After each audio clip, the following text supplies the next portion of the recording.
Hi అండి, అందరు బాగున్నారా? ఈరోజు అందరికీ యూజ్ అయ్యే ఒక వీడియో తీసుకొచ్చాను. వీడియో ల్యాగ్ చేయకుండా, స్కిప్ చేయకుండా చూడండి. ఎందుకంటే కంటెంట్ అందరికీ యూజ్ అయ్యేది, ఏదో ఒకరోజు ఉపయోగపడేది.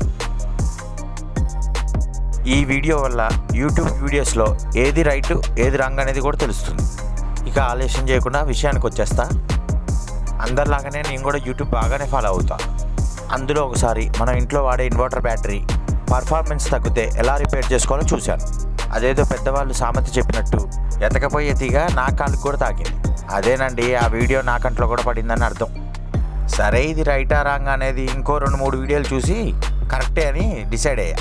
మా ఇంట్లో ఇన్వర్టర్ బ్యాటరీ కూడా పర్ఫార్మెన్స్ తగ్గింది. ఇక ఆగుతామా మనం?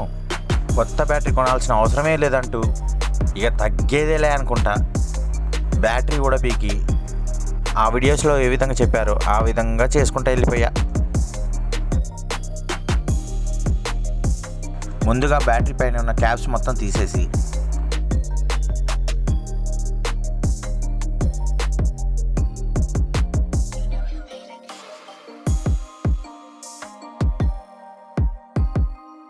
బ్యాటరీలో వాటర్ అంతా తీసేశాను.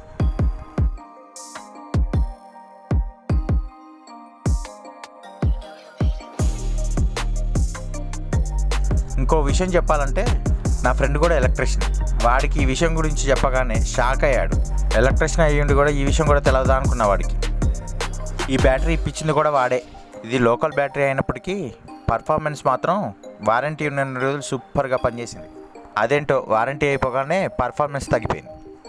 నాకు తెలిసి ఏ బ్యాటరీ అయినా అంతే అనుకుంటా. బ్యాటరీస్కి ఎలా తెలుస్తాయో వారంటీ అయిపోయిందని.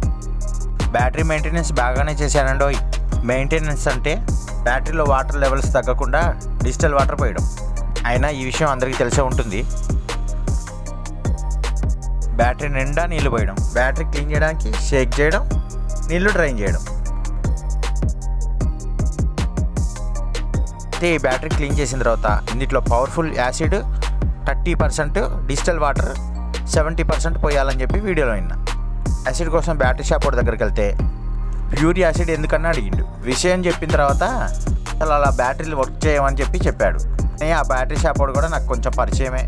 ఇది కూడా కొత్త బ్యాటరీ కొనాలని నన్ను మోసం చేస్తున్నాడులే అనుకున్న పరిచయం వల్ల ప్యూర్ యాసిడ్ ఇవ్వకూడదని తెలిసి కూడా ఇచ్చాడు. వీడియో చూస్తూ మీరు ఒక విషయం మర్చిపోయారు. సబ్స్క్రైబ్ చేసి బెల్ ఐకాన్ నొక్కండి. ఒక లైక్ వేయండి, మర్చిపోకండి. చూసారా, బ్యాటరీ క్లీన్ చేస్తూ ఉంటే ఎంత బ్లాక్గా వాటర్ వస్తున్నాయో. బ్యాటరీ ఇన్వర్టర్ ద్వారా పవర్ తీసుకున్నప్పుడు లోపల ఉన్న కాయిల్స్ మొత్తం హీట్కి బర్న్ అయ్యి మనం పోసిన డిజిటల్ వాటర్ మడ్డులాగా ఫామ్ అయ్యి కాయిల్స్కి పట్టేయడం వల్ల మనకి బ్యాటరీ పర్ఫార్మెన్స్ అనేది తగ్గిపోతుంది. నేను ఆ బ్యాటరీని ఎలా చేశానంటే, ఒక మంచి డాక్టరు పేషెంట్ని చాలా కేర్గా చూసుకున్నట్టు బ్యాటరీని కూడా మంచిగా క్లీన్ చేశాను. నేను క్లీన్ చేసే బ్యాటరీ కంప్లీట్ డెడ్ కాలేదు. మన performance 15 minutes to ½ an hour ఉండేది. ఆ తర్వాత ఇన్వర్టర్ బీప్ సౌండ్ వచ్చేది. పవర్ పోయినప్పుడు బ్యాటరీ అంత తక్కువ టైం వస్తుంటే ఆ బ్యాటరీ టైం మాకు సరిపోయేది కాదు. బ్యాటరీ కంప్లీట్గా క్లీన్ చేసిన తర్వాత నేను తెచ్చిన డిజిటల్ వాటర్ ప్యూర్ యాసిడ్ వీడియోస్లో చెప్పిన విధంగా పోసాను.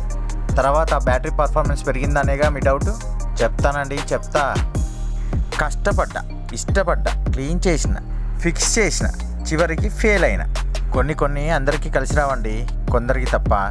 అలా అని బ్యాటరీ పర్ఫార్మెన్స్ పెరగలేదని చెప్పలేము. ఇంకో 5 minutes to 10 minutes పెరిగింది. దానికోసం మనం ఒక 2 గంటలు కష్టపడి యాసిడ్ వాటర్ కోసం ఒక 400 ఖర్చు పెట్టుకునే బదులు కొత్త బ్యాటరీ కొనుక్కోవడం బెస్ట్ అని నా సజెషన్. ఇంతకీ నేనేం చేశాననేగా మీ డౌట్. అదే నాకు తెలిసిన బ్యాటరీ షాప్ దగ్గరికి వెళ్ళి పాత బ్యాటరీ ఇచ్చి కొత్త బ్యాటరీ తెచ్చుకున్నాను. వాడు నన్ను చూసి ఒక స్మైల్ ఇచ్చాడు అంతే.